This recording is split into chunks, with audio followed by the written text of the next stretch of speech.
तो मनीष भाई जी, 9 तपा भी हो गया है। 9 तपा चल रहा है और जो बाहर गर्मी पड़ रही है, यही गर्मी हमारे अंदर है ना, एक शीतलता बनती है, मतलब जीने वाली ऊर्जा जो है वो गर्माहट है। वो ऊर्जा हम इसी प्रकृति से मिलती है जी।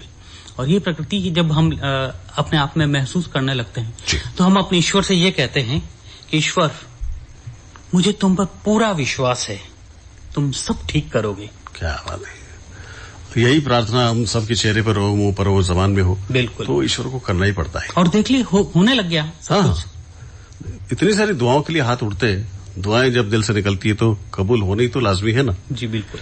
हमारे साथ आज के खास मेहमान जुड़ चुके हैं, डॉक्टर पूजा राजपुरोहित। हेलो हेलो जी, अभी जुड़ना शायद बाकी है कोई। हेलो, हम ऐसा करते हैं, तब तक थोड़ी सी बातें करते हैं। एक बहुत अच्छा दोहा मुझे याद आ रहा है इसी पॉजिटिविटी पे जी, कि माना गहरी रात है जी, और माना तम घनघोर, तम यानी अंधेरा, अंधेरा बिल्कुल, कि माना गहरी रात है, माना तम घनघोर, लेकिन इसको चीरकर आएगी नवभोर।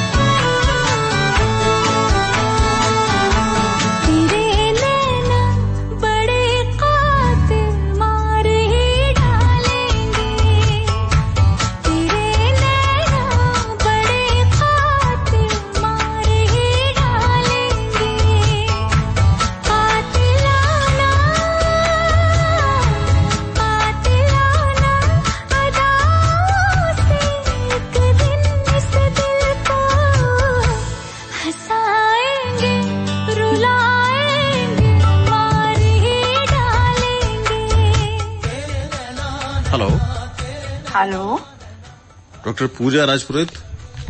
हाँ जी सर। अच्छा, कहाँ चले गए, पहले जोड़ा था तो। सर, तकनीकी कोई समस्या हो सकती है। तकनीकी, या मैं समझता हूँ कि जब गृहिणी होती है उनके लिए तकनीकी समस्या ये होती है कि जब बाहर से पतिदेव आते हैं, मेहमान आते हैं, तो एक पूजा कप चाय देना तो सबसे पहली चीज वो हो जाती है। कहीं ऐसा तो नहीं हुआ? नहीं सर, ऐसा नहीं हुआ, क्योंकि डॉक्टर साहब अभी अभी निकले हैं। हाँ, कितनी मेहनत करते हैं डॉक्टर साहब, सुबह से रात हो जाती है, लेकिन चेहरे पर शिकन नहीं होती। लेकिन उनके पीछे भी एक चीज होती है जी सर, वो उनकी ताकत होती है, वो होती है गृहिणी, उनकी बेटर हाफ। हाँ जी सर। तो सबसे पहले तो पूजा जी ये बताएं ना कि ये कैसे कुछ मैनेज हो जाता है कि थका हारा एक डॉक्टर घर आता है और चंद मिनटों में भी एकदम खुशहाल माहौल में तब्दील हो जाती है सब कुछ चीजें। सर, मैं आपको ये कहना चाहूंगी कि इसके लिए मुझे थोड़े ज्यादा एफर्ट करने पड़ते हैं। घर के माहौल को बहुत ज्यादा पॉजिटिव बनाने की कोशिश करती रहती हूँ। जैसे कुछ अगर मैं आपको पॉइंट वाइज बताऊं। हाँ, मुझे वो टिप्स ही तो चाहिए कि घर के माहौल को किस तरह से एकदम एनर्जेटिक और पॉजिटिव। कुछ टिप्स बताऊं तो सबसे पहला सर ये है कि मिनिमम आप शिकायत रखें जब वो आए, तो चाहे वो 9 बजे आ रहे हैं, 8 बजे आ रहे हैं, जब भी आ रहे हैं, बहुत ही स्माइलिंग कर के साथ आप रहें और शिकायत कम करें। ये मतलब ये आज जो बहुत सारे लोग प्रोग्राम सुन रहे हैं, तो पहली टिप तो ये है कि चेहरे पर मुस्कान रखें और शिकायत कभी नहीं करें। हाँ, कभी मतलब कब करें ये भी आप बताना फिर। वो सीक्रेट है सर। जी, चलिए, ये तो अच्छी बात है। सर, आपको जो अपना नजरिया है वो बदलना पड़ेगा। जैसे कि आपको दृष्टि की समझ होनी चाहिए। जैसे कि सर, आसमान में हम लोग देखते हैं कि बहुत सारी बादल के टुकड़े होते हैं, किसी को वो शेर नजर आता है, किसी को कछुआ, तो किसी को खरगोश। तो जो आप दृश्य देख रहे हैं वो दृश्य नहीं, दृष्टिकोण को बदले। दृश्य तो हम नहीं बदल सकते, लेकिन हम दृष्टिकोण बदल सकते हैं। तो ये जो नजरिया है वो आपके पॉजिटिव रहने का बहुत अच्छा एक सबब हो सकता है। तीसरा मैं कहना चाहूंगी कि आप बहुत ग्रेटफुल रहें, हर चीज के लिए थैंक्स करें। किसको? जो भी हमें मिल रहा है जी जी, अरे गुड, ईश्वर का धन्यवाद। जितना भी मिल रहा है, जो भी मिल रहा है, जी जी, तभी हम पॉजिटिव रह सकते हैं सर। बिल्कुल। वरना हम किसी चीज को ग्रेटफुल नहीं रहें, थैंक्स नहीं करें, तो फिर सर मन में बहुत वो कुटिल भाव आते रहते हैं। मेरे साथ ये नहीं हुआ, मेरे साथ ऐसा नहीं, मैं यूं को, तो नेगेटिविटी बढ़ती जाती है। और चौथा मैं आपको कहूंगी कि अपने मिजाज को कूल रखें। जैसे बर्फ से पूछा जाता है कि आप इतने ठंडे क्यों हो, तो बर्फ जो है ना सर, वो बड़ी शांति से जवाब देता है कि मेरा अतीत भी पानी और मेरा भविष्य भी पानी, फिर गर्मी किस बात पे रखूं। क्या बात है। तो अपने मिजाज को एकदम ठंडा रखें। फिर नेक्स्ट मैं कहना चाहूंगी कि लाफ्टर योगा जो है जी, वो हंसने से बेहतर कुछ है ही नहीं इस जिंदगी में। हाँ, कई लोग होते हैं सब बहुत खुल के हंसते हैं। सर मैं समझती हूँ कि ये जो सीधा लाइन है ये मुझे पे कटाक्ष हो रही है। ये कटाक्ष नहीं है, ये बहुत बड़ा कॉम्प्लीमेंट है।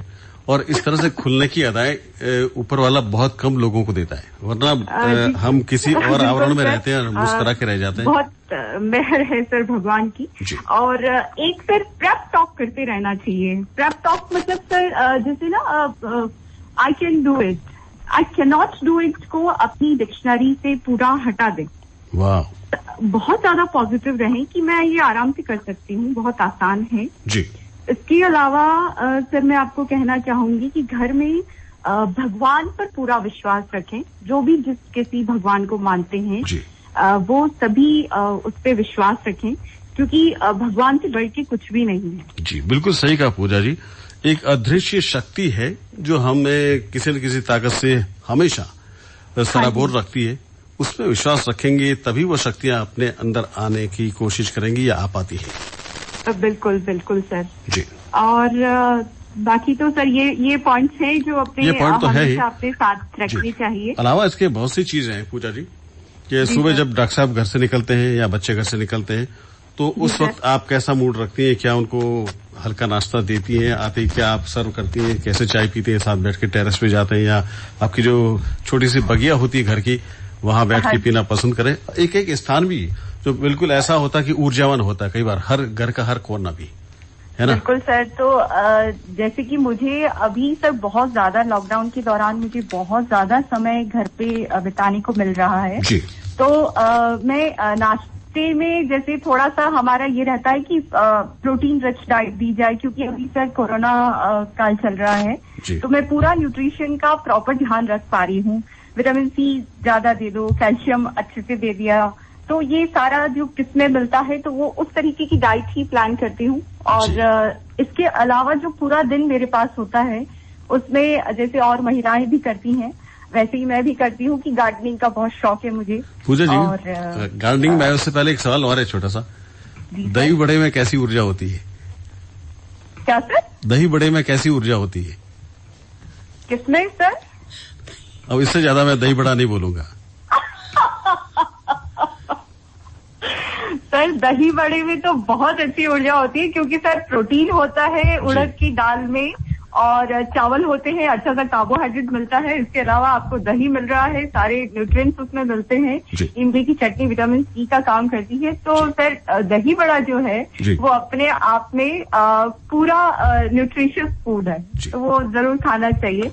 सर अब कुकिंग की बात आई है तो मैं क्योंकि कोरोना पीरियड चल रहा है तो मैं आप सब लोगों से एक बात शेयर करना चाहती हूँ कि सर अपनी जो जलारायण व्यास यूनिवर्सिटी है, जहाँ साइंस फैकल्टी में एक रिसर्च हुई है जिसमें कि सर कैर सांगरी पे रिसर्च हुई और उसमें बताया है कि कोरोना पीरियड में अगर आप ये लेते हैं तो जो कोरोना का वायरस आपकी बॉडी में है वो उसके मल्टीप्लिकेशन को रोकता है। तो कोरोना जहाँ पे है वहीं रह जाएगा। तो कैर सांगरी की सब्जी अभी कोरोना काल में बहुत अच्छे से खानी चाहिए सभी को, और क्योंकि ये अपना राजस्थानी फूड है तो बिल्कुल अपनी वैसे भी अपनी डेली मील में शामिल रहता ही है, लेकिन फिर भी अभी थोड़ा अच्छी क्वांटिटी में और डेली खाया जा सकता है। रूटीन में जो आप करती है खुद को तरोताजा रखने के लिए, एकदम चुस्त दुरुस्त रखने के लिए, योगा है, डांस क्लासेस है, या सुबह जल्दी उठना है, सूर्य नमस्कार करना है, ये सब कुछ भी होता होगा? जी सर, बिल्कुल। देखिए, मेरा जो फ्री टाइम होता है उसमें तो मैं कशीदाकारी है, घर का डेकोरेशन है, या कुछ छोटी मोटी फोटोग्राफी है, वो ये सारे काम कर लेती हूँ। और इसके अलावा सिर्फ अभी खूब टाइम मिलता है तो हम जो सैलड जो नॉर्मली खाते थे उसको डेकोरेट करके स्प्राउट्स भी खाने को मिल रहे हैं घर में।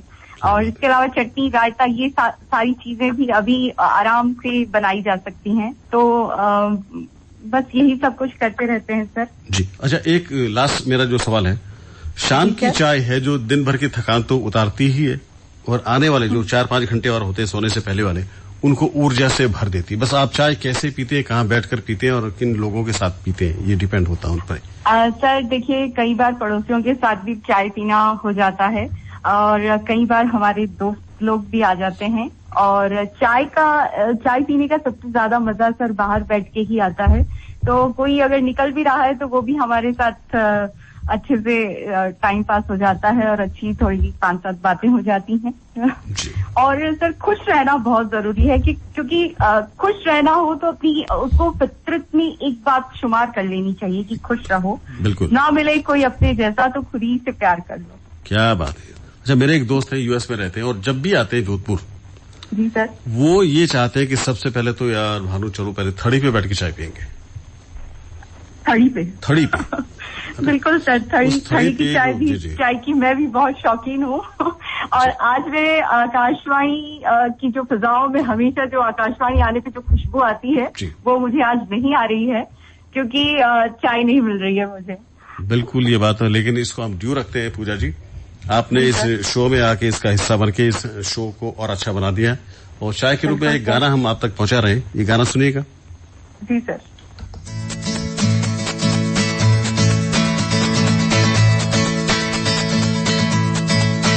¿Quién eres tú? ¿Dónde has estado? He removido cielo y tierra y no te encontré. Y llegas hoy tan de repente y das sentido a toda mi vida con tu querer. ना मैं समझा ना मैं जाना जो भी तुमने मुझसे कहा है सेन्योरिटा, मगर फिर भी न जाने क्यों मुझे सुन के अच्छा लगा है señorita. No desvíes la mirada, quédate cerca de mí. मुझको बाहों में तुम घेरो, समझी ना señorita.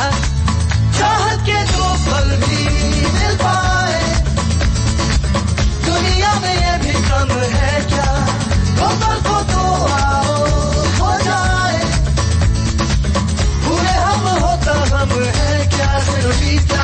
सुनो सुनो señorita, कहते हैं हम क्या. Jamás podré interpretar el sentido de las palabras que me dedicas, pero el calor de tu mirar me hace sentir como la más bella señorita.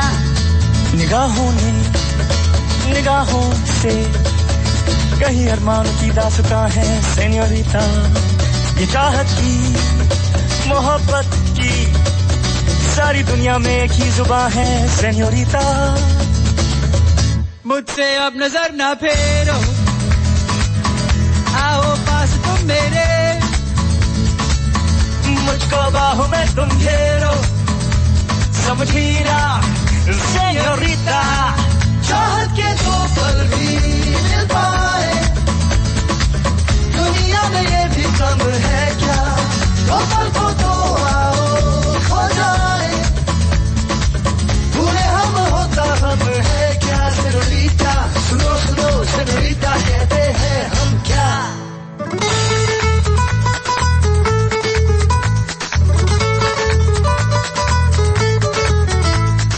जो भी पल बीता है señorita,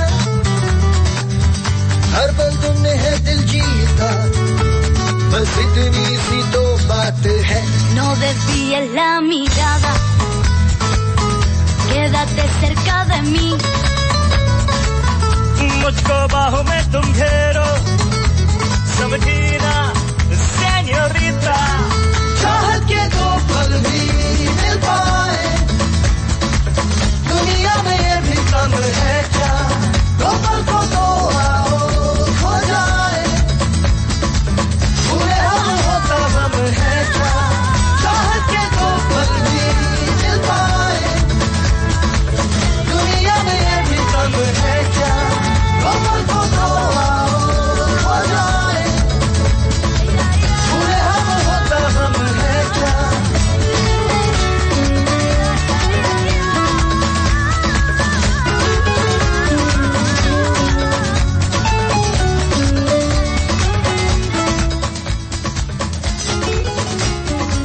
तो मनीष भाई जी, कैसा लग रहा है? बहुत अच्छा लग रहा है। इतना बढ़िया इंटरव्यू पूजा जी ने दिया था, और जब उन्होंने कहा था कि ईश्वर को हमेशा याद रखना चाहिए, तो उनके इंटरव्यू से जस्ट पहले भी मैंने एक बात कही थी कि हमें ईश्वर पे विश्वास रखना चाहिए।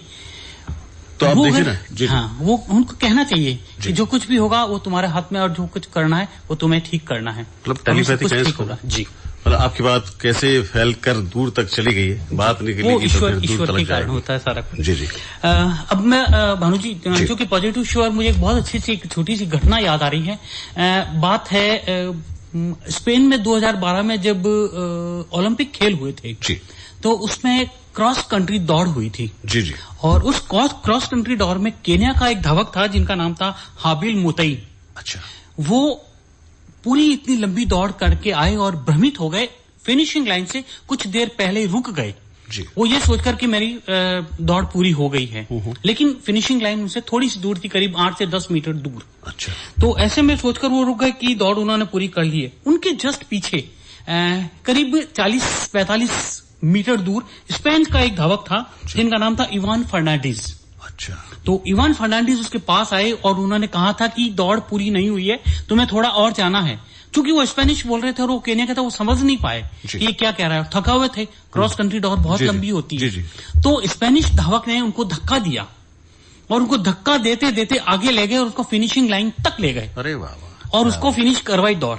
क्या बात है। उसके बाद जब एक पत्रकार ने इवान से पूछा था, जो कि उनका स्पेन का धावक था, उससे पूछा था कि आपने ये क्या किया, तो उसने कहा कि हम एक दूसरे को जीतने के लिए मदद करते हैं, ये हमें सिखाया जाता है। क्या बात है। कि जब कोई हार रहा है ना तो उसको मोटिवेट करो, उसको सिखाओ कि तुम जीतो, तुम्हारे पास मौका है जी। और उसने कहा कि नहीं, आप जीत भी तो सकते थे, आप भागकर आगे भी तो जा सकते थे। तो उन्होंने कहा मैं जा सकता था, लेकिन ये दौड़ उनकी थी। क्या बात है। उसी को जीतना था, और अगर मैं जीत जाता तो वो पदक मेरे लिए क्या वैल्यू होता। मेरी माँ मुझे पूछती कि ये पदक तू कैसे जीत के लाया, मैं क्या जवाब देता। क्या बात है मनीष भाई, कितनी बड़ी और प्रेरणा वाली बात है। तभी तो लिखने वाले शायद यहीं से कुछ लिख लेते हैं। ऐसी घटनाएं होती है ना जी। वही पॉजिटिविटी को और बढ़ाती है।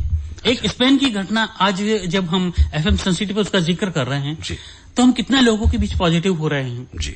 तो मैं 2 पंक्तियां बोलूं ना जी, बिल्कुल, उस घटना के लिए और आपके लिए भी, कि आदमी मैं से तुम कैसे हो जाता है। हाँ। कि अच्छा खासा बैठे बैठे गुम हो जाता हूँ। अच्छा खासा, जब ऐसे सुनते हैं तो अच्छा खासा बैठे बैठे गुम हो जाता हूँ, अब मैं अक्सर मैं नहीं रहता, तुम हो जाता हूँ।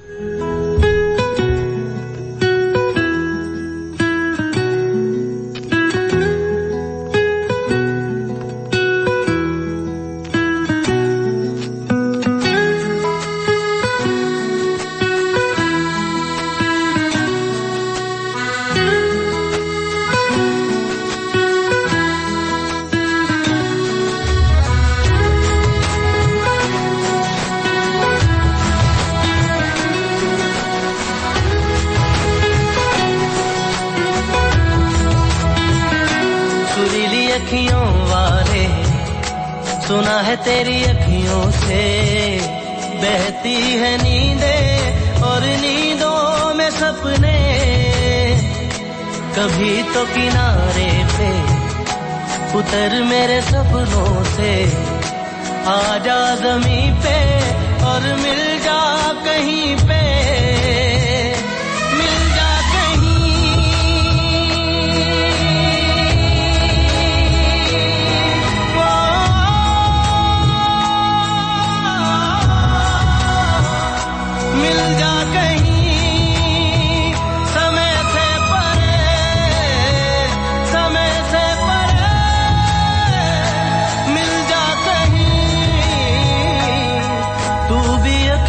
कभी मेरी अखियों की सुन।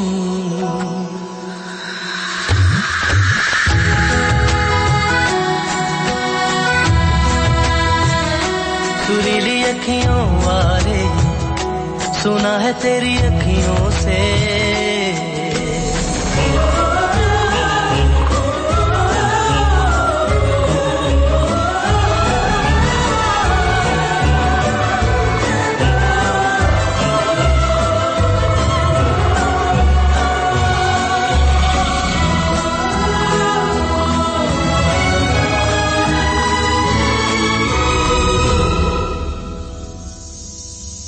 जाने तू कहाँ है, उड़ती हवा पे तेरे पैरों के निशान देखे।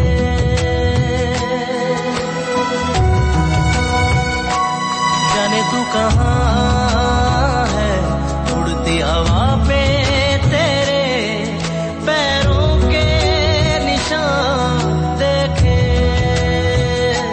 ढूंढा है ज़मीन पे, छाना है फलक पे, सारे आसमां देखे।